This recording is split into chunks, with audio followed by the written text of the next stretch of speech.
news reports of the tornado damage in Selma.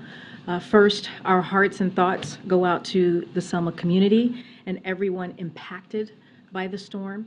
Our team here is monitoring and assessing the situation and reaching out as appropriate to local and state officials to offer our support. And before I start and turn over to my colleague who is going to be giving you all a preview of the bilat that the President's going to have with the Japanese Prime Minister, and also do a preview of next Tuesday with the President's bilat with the Prime Minister of Netherlands, I just want to say a couple of things. And make sure that everyone saw this. It's a statement from Richard Sauber. His statement reads, as the President said, he takes classified information and materials seriously. And as we have said, we have cooperated from the moment we informed the archives that a small number of documents were found, and we will continue to cooperate. We have cooperated closely with the Justice Department throughout its review, and we will continue that cooperation with the Special Counsel. We are confident that a thorough review will show that these documents were inadvertently misplaced, and the President and his lawyers acted promptly upon discovering of this mistake. With that, my colleague is here, John Kirby, to talk through the bilat tomorrow, and also with Japan Prime Minister, and also the bilat with the Prime Minister of Netherlands next Tuesday. And then I'll come back. Good afternoon, everybody. So I think tomorrow, you know, President Biden's going to be welcoming Prime Minister Kishida of Japan here to the White House. He's looking very much forward to that. Two leaders have already gotten to know each other quite well during in-depth discussions over the last year, Cambodia, at the East Asia Summit, and in Tokyo for their bilateral meeting and the Quad Summit in May of 2022, as well as through their work together at the G7.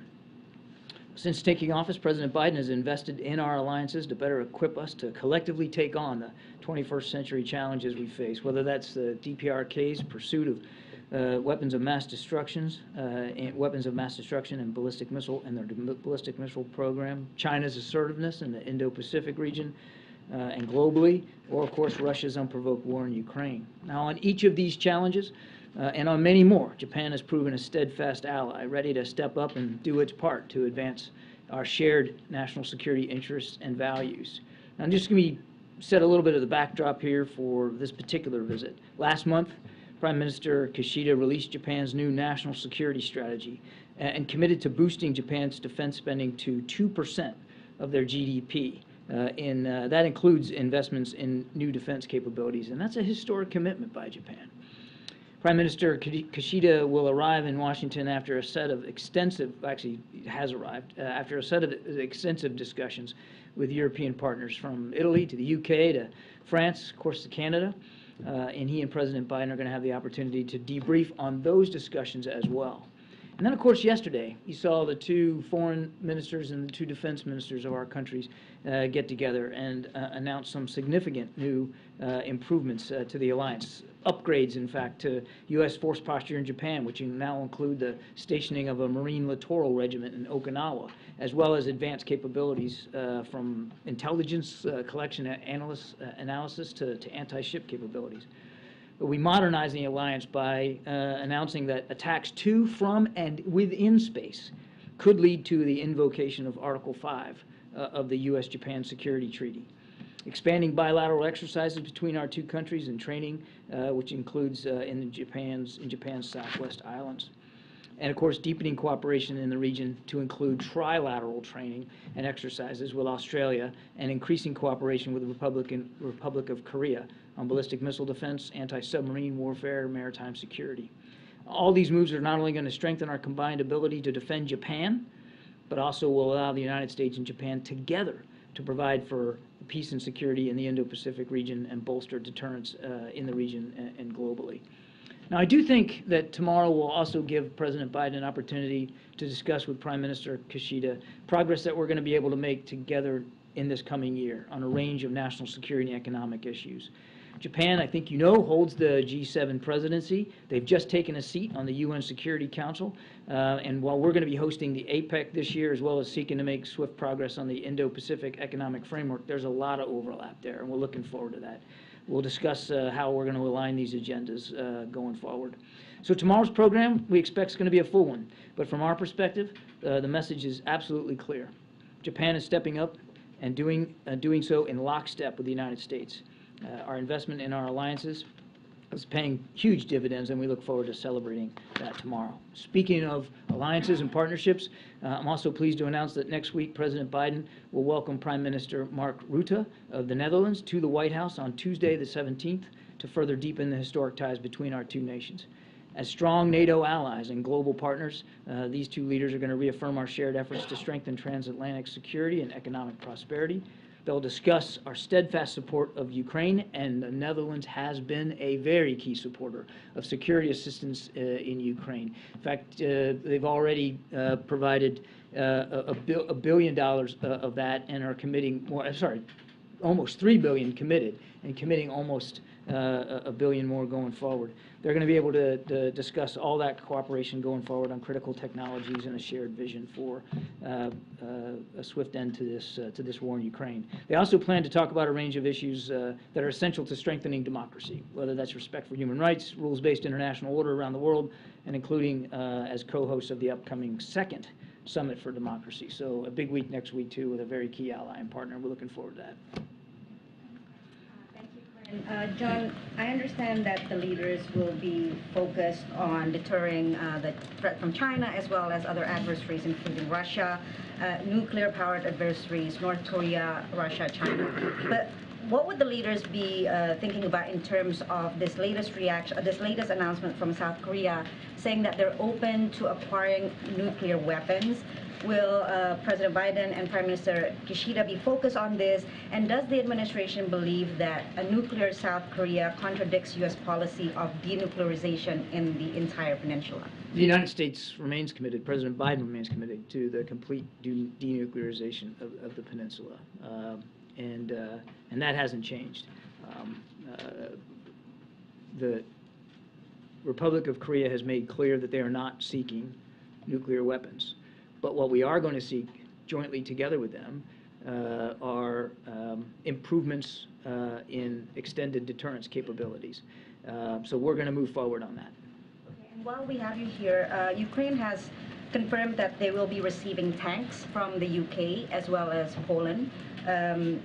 And during President Zelensky's visit, I think President Biden made it clear that the reason that the U.S. is not providing all the weapons that Ukraine is asking, including these kinds of, tanks, is to ensure that the U.S. is avoiding an escalation to the war and ensuring NATO unity. Does the President believe that UK and Poland's decision to provide tanks to Ukraine will work against those goals? The President fully supports those decisions, and those are sovereign decisions that those nations make about this kind of security assistance they provide. That's been the case throughout this entire length of the war.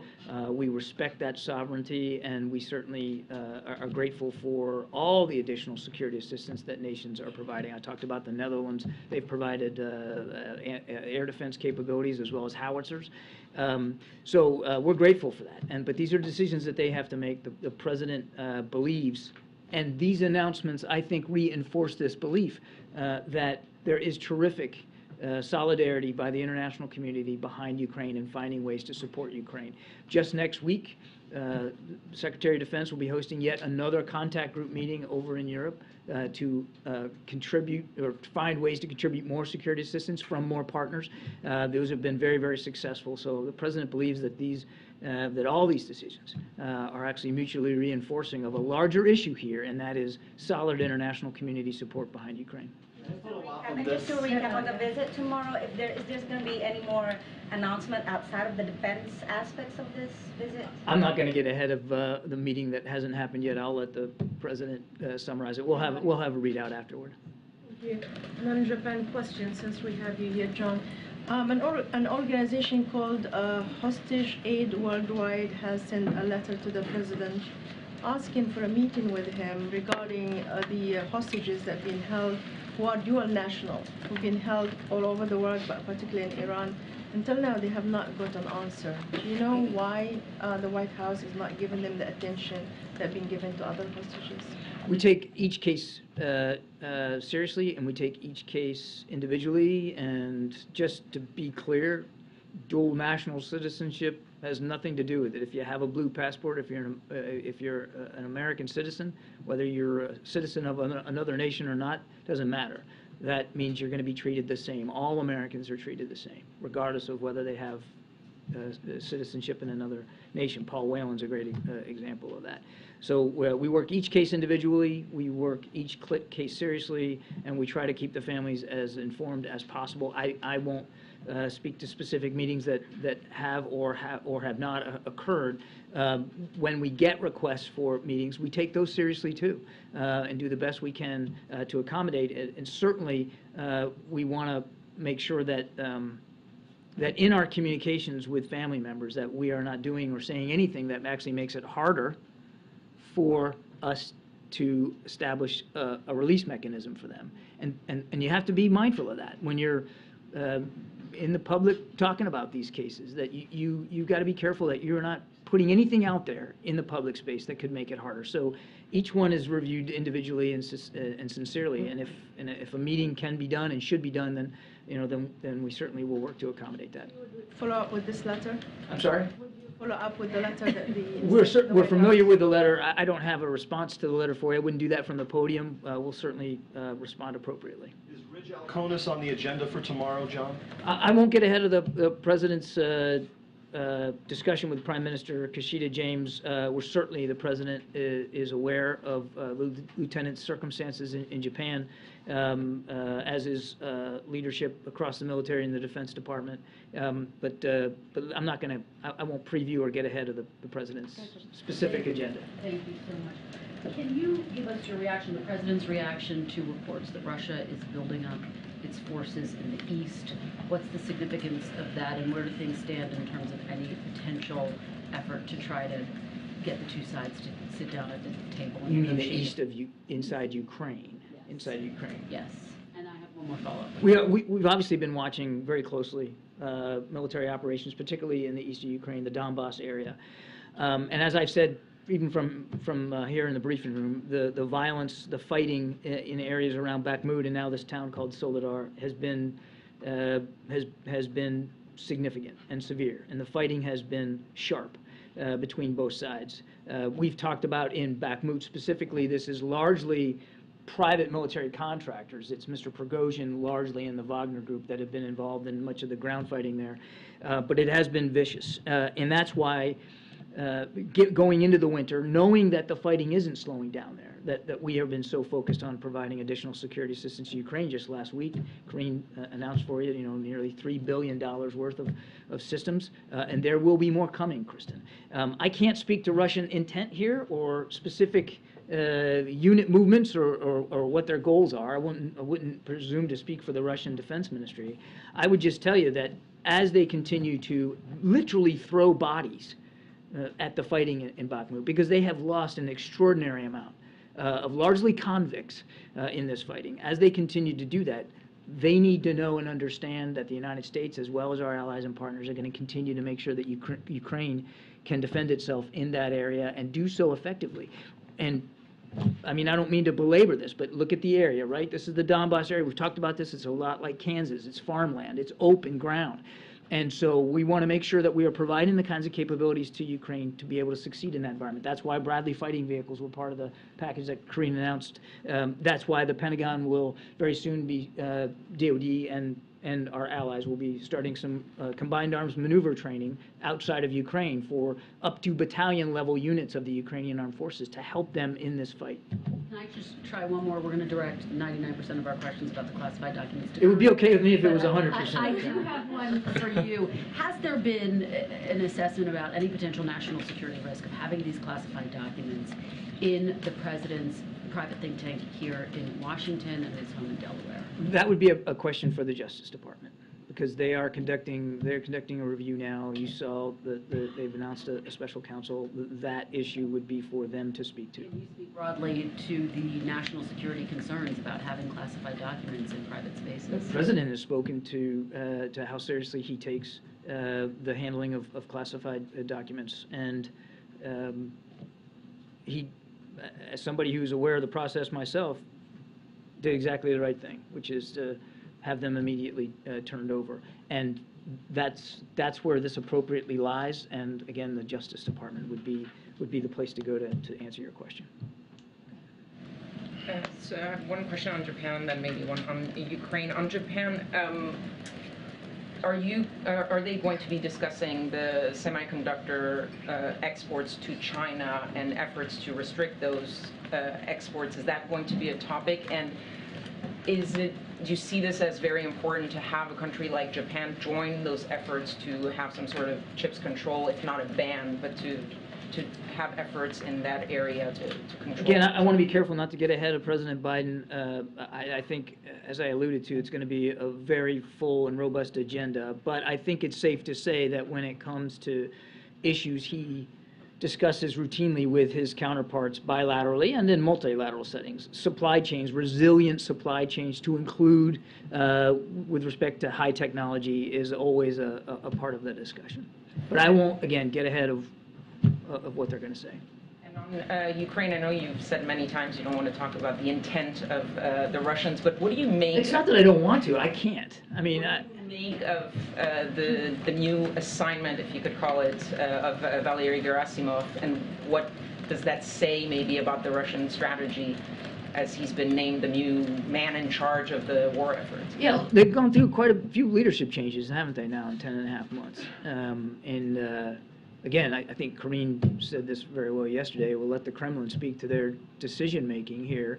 But they've gone through a lot of leadership changes, clearly in an effort, almost from very early on, in an effort to overcome the sorts of difficulties they've had in this war, difficulties which remain, whether that's logistics and sustainment, ISR, intelligence, surveillance, reconnaissance, the ability to gather information, to communicate, command and control between units, certainly unit morale and cohesion, and without a doubt, I mean, just look at what's been going on in the last couple of weeks, battlefield performance. So interesting that they have now gone back to Gerasimov, who was in charge at the very beginning, who is essentially the chief of their army staff, not an operational commander. It's an interesting selection. I think, you know, they should speak to that. But I think it's indicative and shows the degree to which the Russians continue to struggle to get it right in terms of just leadership, command, and control problems.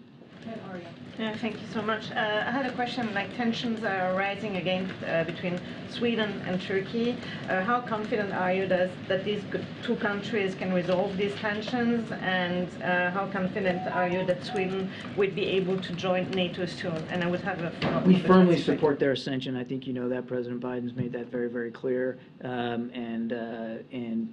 so too does the vast majority of NATO nations.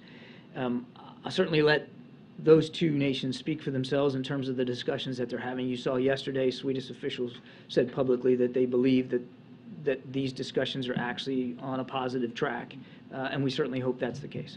And on the classified documents, have there been, any other countries in touch with the administration expressing some kind of concerns about how secure classified documents are and how, confidential information about those countries could have circulated? I'm not aware of any such discussions or concerns. Alex in the back. Thank you. The family and supporters of Russian dissident Alexei Navalny are increasingly concerned about his health. In fact, even Russian doctors are openly putting their name to a letter. Yeah. Is there anything you can do to let the Kremlin know that? We share the concerns and continue to believe that he should be immediately released, obviously, and short of that, to insist that he gets proper medical care. So we've seen those concerns and share those concerns, and we'll continue to make plain those concerns to Russian authorities. Is the United States concerned that Soledar has fallen to the Russians or could be falling to the Russians? Can't confirm the reports that it's fallen. I mean, I've seen the Russian proclamations about this. The Ukrainians tell a different story. We're not on the ground, so we're not in a position to confirm it. It's a small village in the Donbass. We believe that the Russian interest in it is sort of twofold. One, because they see its securing it as key to their ability to hold and secure and then to hold Bakhmut.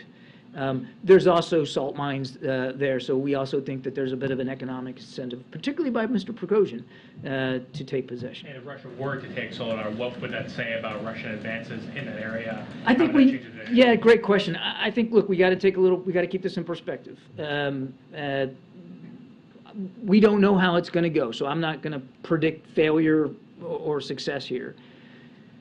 But even if both Bakhmut and Soledar fall to the Russians, it's not going to make it's not going to have a strategic impact on the war itself. And it certainly isn't going to stop the Ukrainians or slow them down in terms of their efforts to regain their territory. And I would remind, I mean, I know we're all focused on those two towns right now, but just, again, take a couple of steps back, and if you look at what's been happening over the last 10.5 months, particularly in the Donbass, towns and villages have swapped hands quite frequently. So my last comment would be, don't count the Ukrainians out. Thank you. I would like to follow up on Patsy's question on the tanks for Ukraine. Poland says that it will deliver the tanks only as a part of a larger international coalition, and it's encouraging other countries to join. So I'm wondering if President Biden is considering joining this coalition by sending U.S. Abrams tanks, and if he's encouraging other countries, including Germany, to do the same. I won't get ahead of decisions on security assistance that haven't been made yet. We have been, I think, very effective at providing security assistance that evolves with the way the war has evolved. And now 2 weeks ago we were talking about Patriots and air defense, and today we're talking about armored vehicles and tanks. So I won't get ahead of the president decisions he's going to make. As I said to Patsy, we're grateful for the support that other nations are providing. They each do it in their own way, in a size, scale, and scope, and a pace that they're comfortable with. These are sovereign decisions, and we respect that. President Zelensky has said he's interested in tanks, and now you have some countries that are showing a willingness to provide tanks. That's all to the good.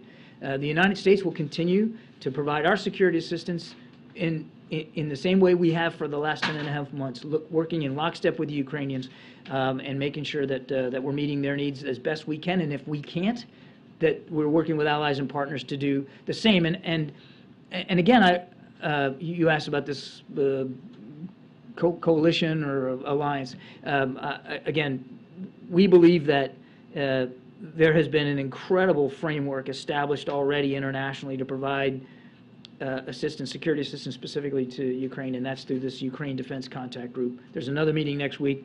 We're very excited about that and looking forward to it. I follow up, because the president says that the war is in a critical point. If the war is at a critical point, why wait? It takes time to train Ukrainians to operate those tanks. Nobody's Why are you waiting. Nobody's waiting. I mean, almost every 2 weeks like clockwork, we're getting up here and talking to you about billions of dollars of more assistance that are going to Ukraine. The United States is the leader of the world. I mean, we've almost $25 billion since the start of this war. No other nation comes close to providing the kind of security assistance that we have. It's not about waiting. It's about working in lockstep with Ukrainians, making sure that we understand their needs and capabilities, and delivering those capabilities the best way that we can. And when I say we, I don't just mean the U.S., I mean the big we. And sometimes those assets are not going to come from the United States. Sometimes they're going to come from other nations. And maybe that's better for the Ukrainians, either because it can get there faster or because it's a capability that they're more comfortable using and won't need quite as much training and operation and maintenance on it. And there's lots of reasons lots of things that go into these decisions. Yeah. Justin, you have the last question. Oh, I was, in fact, going to ask, not that we don't always appreciate your appearance in the briefing room, but if we could maybe pivot to... I was trying to give you the last question. It's fine. It's fine with me. I will depart. All right. Thanks, everybody. Justin. Jeez. Justin. Oh, my goodness. Wow. Justin did not hold back at all. I think you did that on the plane last week, too. I remember. I'm keeping track. All right. I'm keeping track. All right, Chris. it's yours. So a few questions about the classified documents. First off, is the president willing to be interviewed by federal investigators about his handling of classified documents? So first, let me just say, I'm just not going to get into hypotheticals. This is something for the Department of... Not a hypothetical question. There's an investigation ongoing. Will the And- president but speak to investigators? it's in ongoing review, right? You're asking me about something in the future, and I am telling you that I'm not going to get ahead of what the Department of Justice is going to decide. Look, I want to reiterate what you heard from the president today. It is important for the American people to know this. Is that the president has said he takes classified documents and information very seriously. This is something, as you all know, that he will not shy away from saying, and has continued to say this week. And again, he was surprised that these records have been found. He does not know what's in them, and his team, once they identified that these documents were there, they immediately reached out to the archives, to the Department of Justice, and did the right thing by turning that over. And they have been cooperating very closely with the Department of Justice. You actually heard AG, Attorney General Garland, say today that they heard from his team really shortly after the discovery. And so, you know, I just want to make sure that this is understood, that he takes this very seriously. So speaking of him taking this seriously, this is the kind of thing that can cause government employees to lose a security clearance. This is a serious matter, as the White House has said. Was the president sloppy in his handling of classified material if there are multiple locations where classified documents are being found? Look, I said it in the statement. It's in the statement from his lawyer, Richard Sauber, and at the end, he said, we are confident that a thorough review will show that these documents were inadvertently misplaced, and the president and his lawyers acted promptly upon discovery of this mistake. I'm going to leave it there. That's what his lawyer said. But again, this is something that the president takes very seriously, and we have been coordinating. They have been coordinating. His lawyers have been coordinating very closely with the Department of Justice. The last thing is, the initial statement from the White House came out on Monday. The president addressed this on Tuesday in Mexico City. All the conversation was about the documents in the office. However, according to the Attorney General, documents were found on December 20th in his garage in Wilmington. Why was that not immediately addressed? Is the White House being transparent about that if that was already known and not discussed up front? So you said transparent. I want to say that we have been transparent here. That is why the minute that his lawyers found those documents, they reported it. They reached out to the archives and the Department of Justice, and they did that voluntarily. And they were not compelled to do it. They did it voluntarily. Now, I want to step back a little bit as you're asking me about the timeline. Look, the lawyer said we have been working closely with the Department of Justice and coordinating a search that was still ongoing to ensure any additional documents were in the proper possession of the government. After that search, after the search concluded last night, we released a statement disclosing the facts from that search, as you all know, this morning. This is all part of the Justice Department process, and you heard the Attorney General speak to this today. So we are being very careful to be fully cooperative with the Department of Justice and providing details as appropriate as part of that process. So why did you fully describe the documents when we were firstly asked this week? Because, and I actually answered that question. I said because there was a process happening that was currently ongoing, and I'll refer you back to my comments that I made just yesterday. Go ahead, Mary. Just a couple of things I want to clarify, just to make sure that our reporting is as accurate as possible. You know, the special counsel's, the White House counsel's statement this morning said that documents were found in the president's Wilmington residence garage and in an adjacent room. But when the president mentioned this himself in person earlier, he said they were found in storage areas and in his personal library. So can you just clear this up? Which room, where were the documents actually found in his residence? Okay, so let me just step back because I know all of you will have a lot of questions. So I'll lay this out very clearly and precisely. I don't want, clearly we want to make sure no one is confused, as you just said, Mary. As soon as the president's lawyers found these documents, they immediately contacted Archives and Department of Justice, as I've said many times already, to ensure that they were handled properly. The president has said this. We are being fully cooperative with the Department of Justice throughout this process. As part of the president's lawyers look through the places where documents could have been stored, and the counsel's office released, as you said, a statement explaining that. So I would refer you back to the statement. I don't have anything more to say, but that search was completed last night, and now this is in the hands of the Justice Department. So look, I want to be very prudent here, as I said yesterday, as you all have reported over and over again. About any questions about this, any specifics, there's a review review going on, and I would refer to Department of Justice or my colleagues in the counsel's office. But again, I'm just not going to go beyond what the president said. We just laid out the process that was taken. It sounds like you're saying we should go off of the council statement saying it was found in the garage in an adjacent room. I'm just saying, no, I'm just saying I'm not going to go beyond what the president said. I'm not going to. Right, what the president's saying is conflicting with the council. Mary, I completely understand. I just want to be very careful because there is an ongoing investigation. I want to be prudent here and make sure if you have any additional questions about where things were found, again, I refer you to the statement. I'm not going to go beyond what the president said. And one other point of clarification. The president said Tuesday he was surprised to learn about the documents at the Penn Biden Center, that he didn't know what was in these documents. He didn't sort of repeat that this morning about the documents found at his residence. So was he also surprised to learn that they were classified documents at his residence, and does he know any information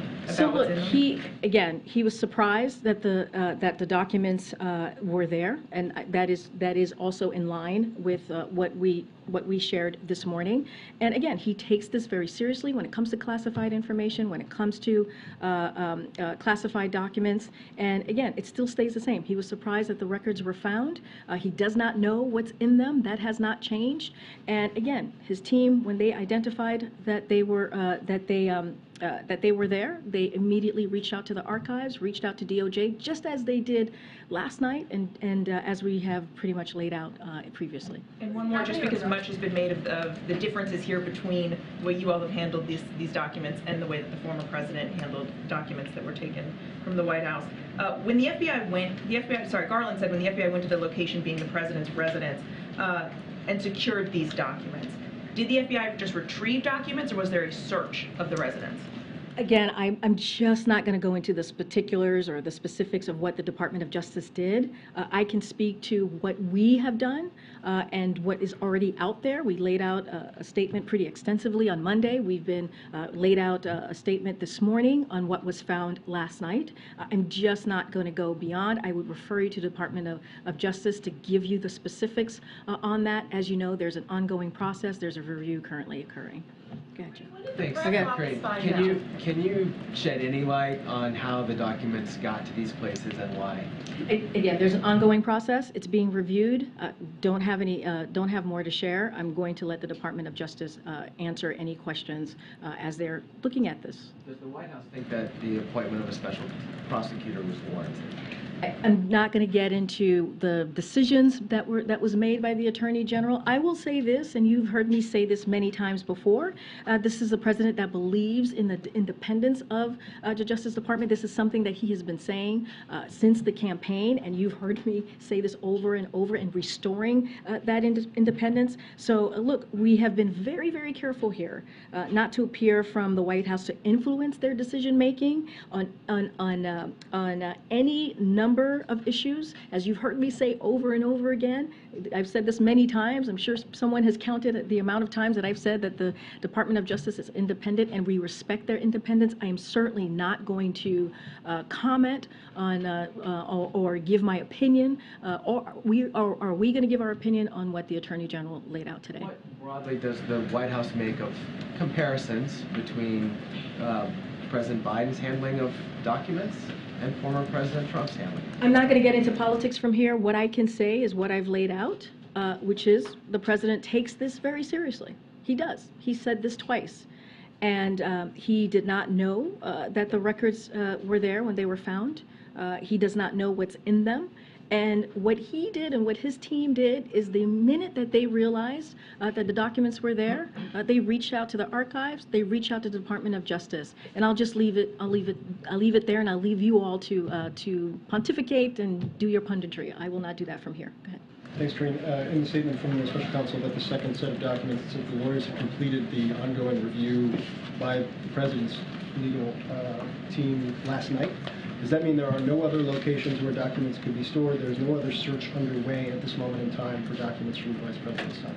So as I'm just going to, again, that statement pretty much lays it out, that they have, as part of the lawyers, they look through the places where documents could have been stored, and the counsel's office released a statement on that. Now it is in the hands of the special counsel. So we should assume that it's been completed? You should assume that it's been completed, yes. Okay, and then I just want to square something that Chris was asking about.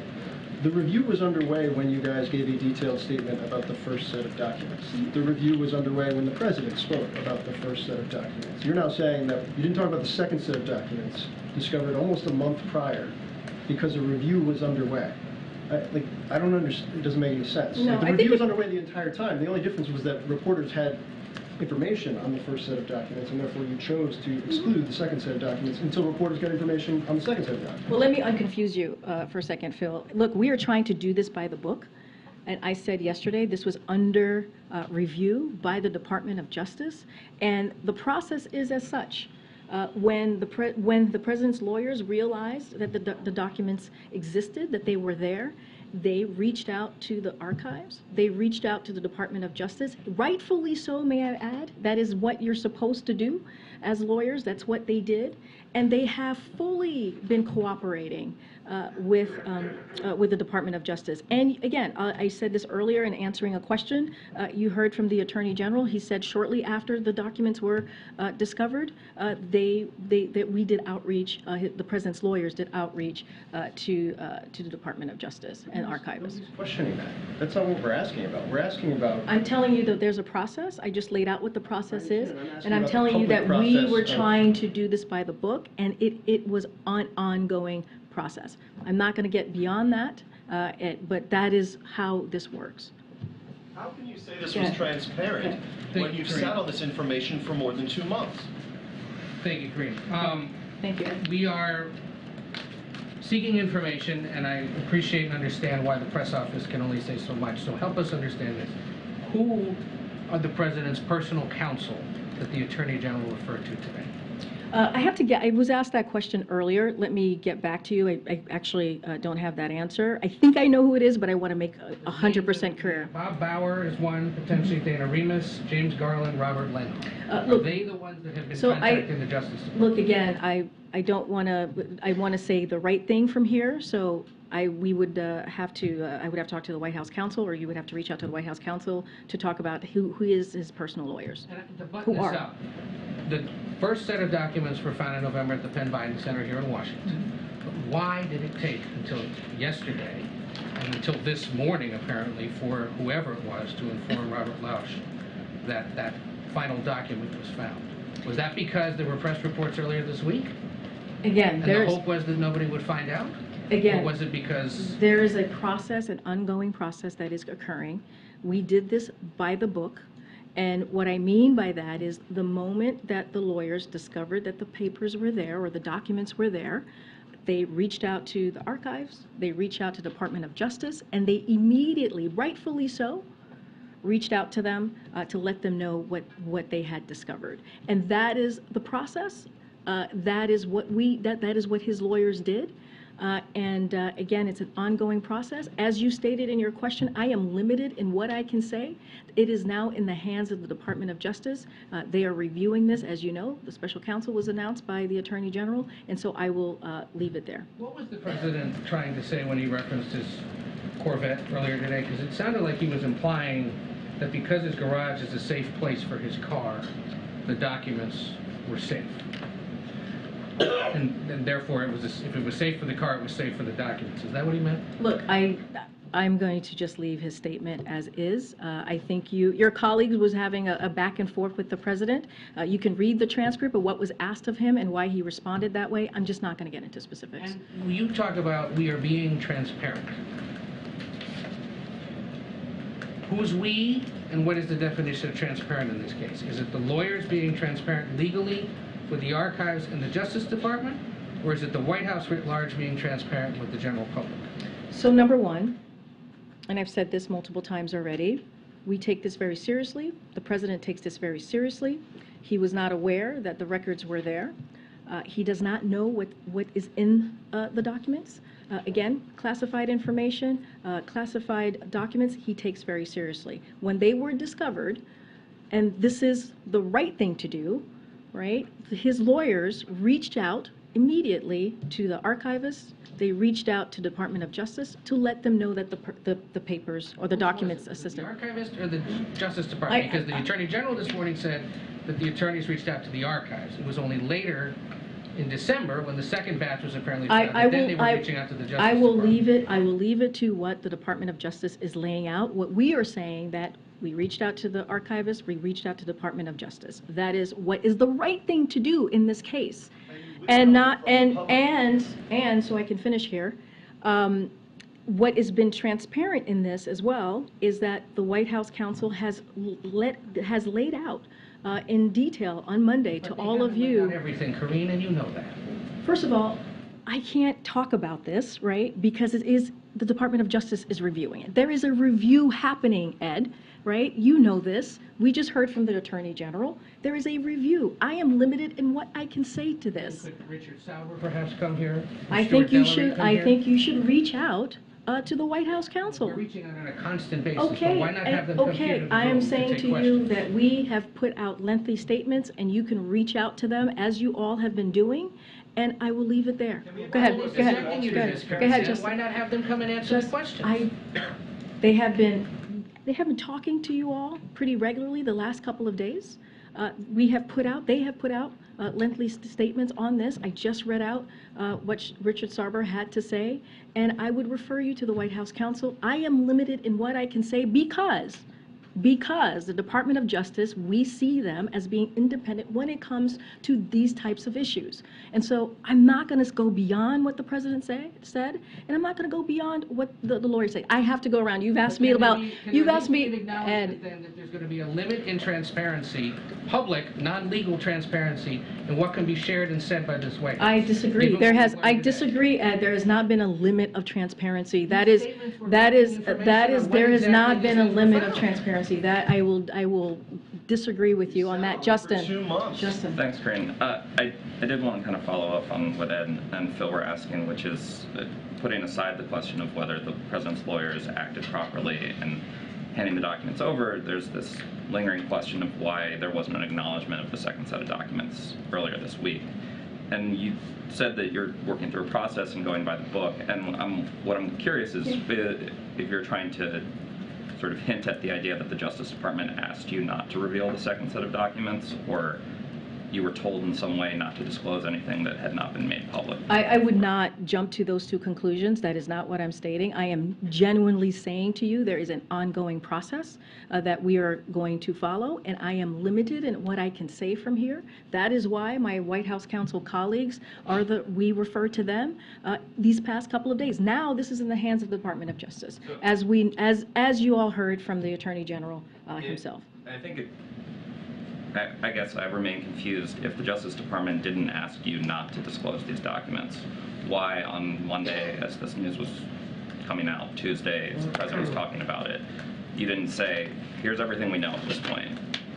You know, the first set was found at the Penn Biden Center, the second set was found at his office. We're searching to make sure that there's nothing else. Because there's an ongoing process, and you heard directly from the Attorney General today, and that is the process. That is how this is going to go.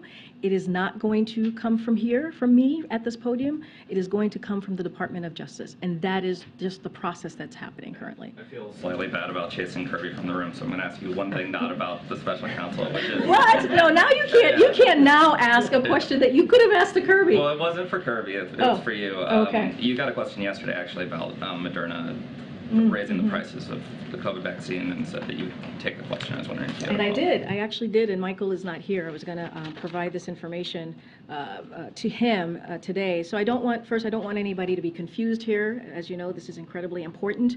So you can go to 90,000 locations and get a Moderna or any COVID-19 shot for free. That is currently what folks can do, and they are our best protection against the XBB 1.5 right now. So please, if you haven't, please go get your shot. As you've heard from me, as you've heard from our COVID-19 team here, has been very clear on why this is important and why folks should get their shots. As it relates to the question, what Senator Sanders is talking about is future shots. and the process of moving forward, moving toward a commercial market for COVID shots. So we share this concern that those shots should be affordable. That is something that we share the concern with Senator Sanders. The price hike here is hard to understand or to justify. Again, we do have those concerns as well, and we believe that shots should be affordable. Go ahead, Tam. Yeah, a couple of basic geography questions you may not be able to answer, but is the library a room adjacent to the garage? Again, I don't have any of this information that I can provide. This is under review. I would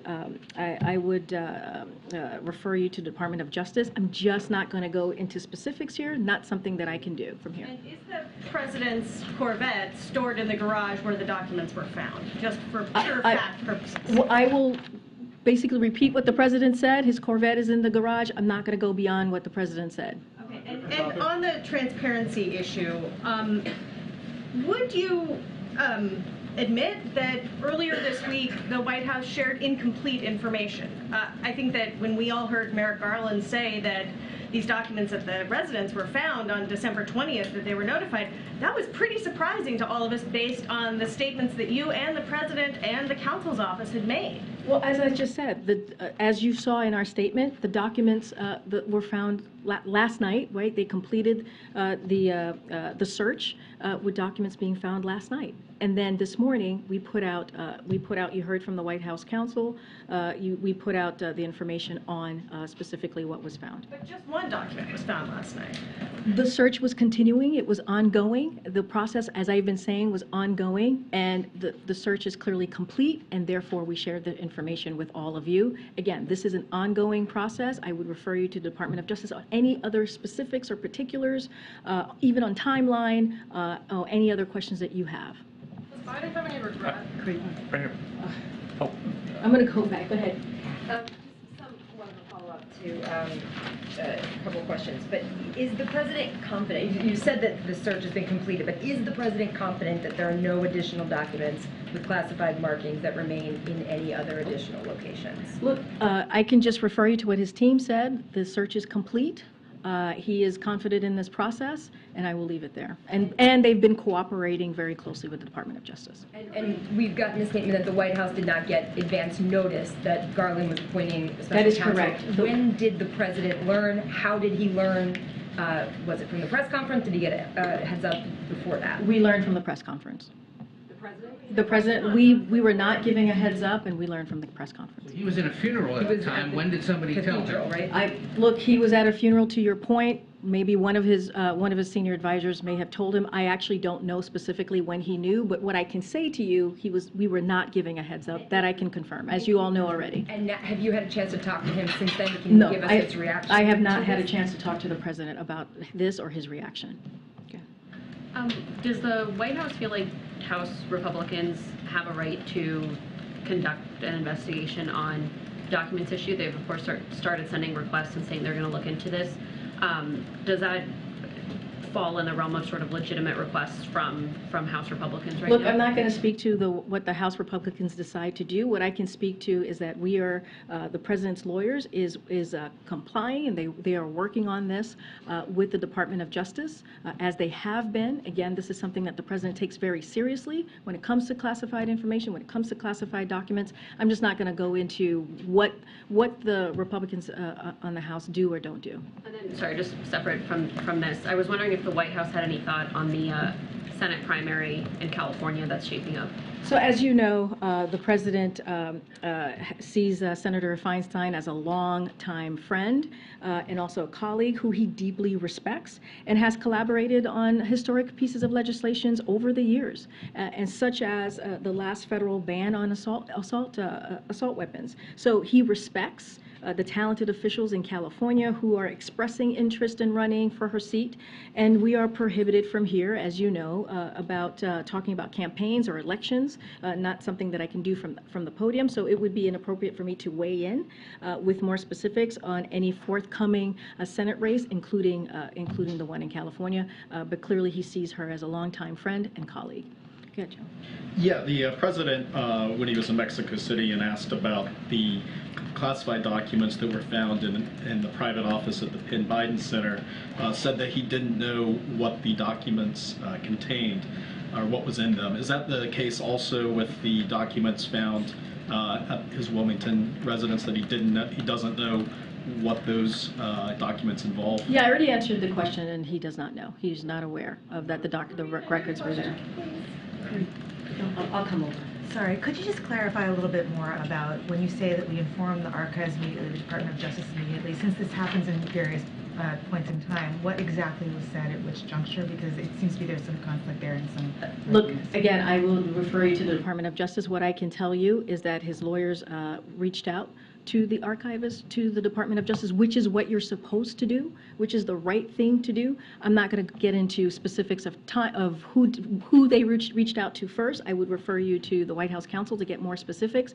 It is an ongoing process, and I would again refer to either the White House counsel or the Department of Justice for that specific question. Go ahead, Kristen. Just a couple of outstanding clarifications before I get to questions. Sauber said there were documents in the garage and one document in an adjacent room. Merrick Garland said the DOJ was informed of one additional document this morning. Is that the same document, an additional document, and the document found in the adjacent room? So let me just say, during the review, and this is so that folks know, the lawyers discovered among personal and political papers a small number of additional Obama-Biden administration records with classified markings. All but one of these documents were found in storage space in the president's Wilmington residence garage. One document consisting of one page was discovered among stored materials in an adjacent room. No documents were found in the Rehoboth Beach house. Look, I just want to underscore that this is something, again, that the president takes very seriously. It underscores how we executed the search with the DOJ to make sure that they continued cooperating fully with the review. And I think that is what we are trying to be very clear about, is that we have been the president's lawyers has been cooperating fully. I'm not going to get into the specifics as to you have the statement. I would refer you to the president's lawyer or anything else specifically on this, or the Department of Justice, because they are actually reviewing this currently. To go back to something we were trying to pin down yesterday, can you tell us today, when did the president find out initially about that first batch of documents and then the second batch? Our reporting says he was told on November 2nd. Is that true? So what I can say to you is that the president has been kept informed by his counsel throughout this process. I don't have a specific date, but I can tell you that the president was kept informed throughout. Don't have a timeline to share for you right now. Again, this is under ongoing review, and so want to be careful and prudent of what I share here at the podium. When the search started and why they were searching in the first place, was the president concerned that there may be classified documents? Did someone tip them off? What sparked this? Again, I'm just not going to go into details from here. I'm not going to go into specifics from here. This is this review is continuing, is ongoing. I would refer you to Department of Justice. You have said repeatedly, the president has said he takes classified documents very seriously. If that's the case, why were these classified documents being stored in his garage? Look, again, and not just me, he has said this. You have heard the president say this twice already, and he's said this before, classified documents and information. He takes that very seriously. And you see, the garage is an appropriate place to store classified material. I'm not going to go into what he thinks or how he feels about what is currently happening. What I can say for sure, when it comes to this specific issue about classified documents, about classified information, he takes that very seriously. He did not know. Right? He did not know the records were there. He was surprised that the records were there. So let's be very clear. That is something that the president shared with all of you on the world stage and also recently today. And so what occurred was, as I've said multiple times before, is when his team identified that these records existed, they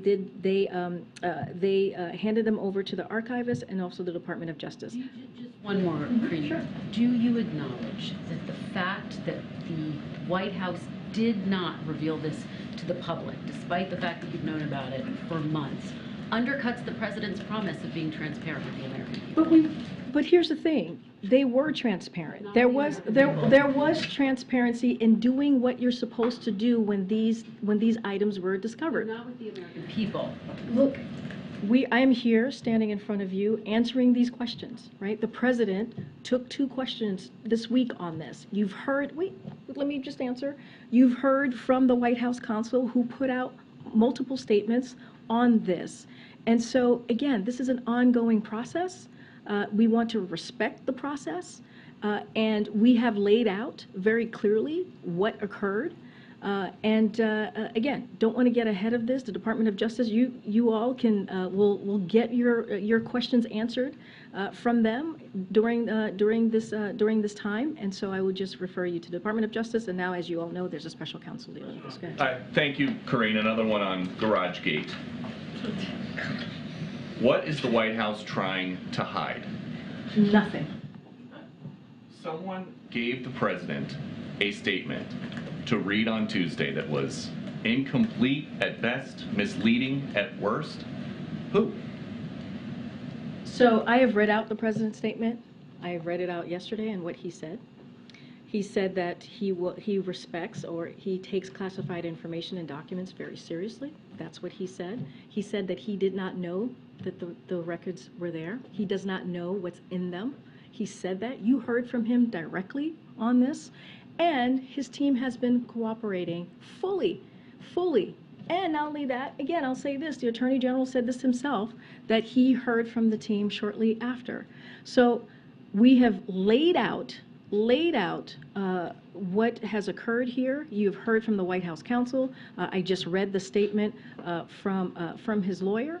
And again, we take this very seriously, and the president does as well. When will the White House release a log of visitors to the Wilmington House?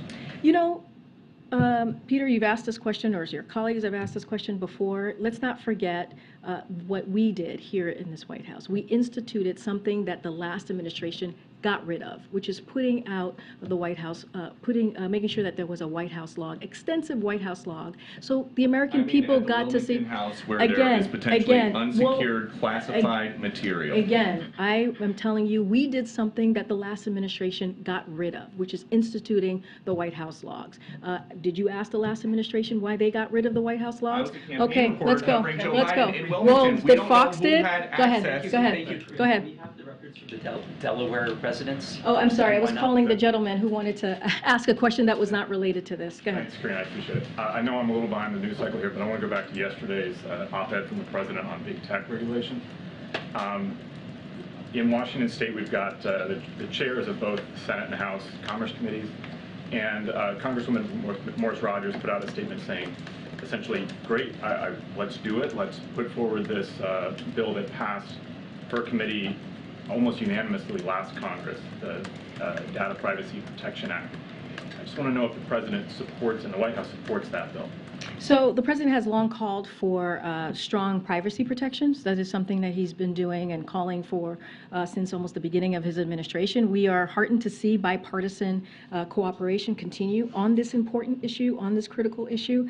As the president said in his Wall Street Journal op-ed, as you mentioned, as you were referring to the op-ed that came out recently, Democrats and Republicans need to come together to pass serious federal protections for Americans' privacy, including the strongest possible protections for minors. That means clear limits on how companies can collect, use, and share highly personal data.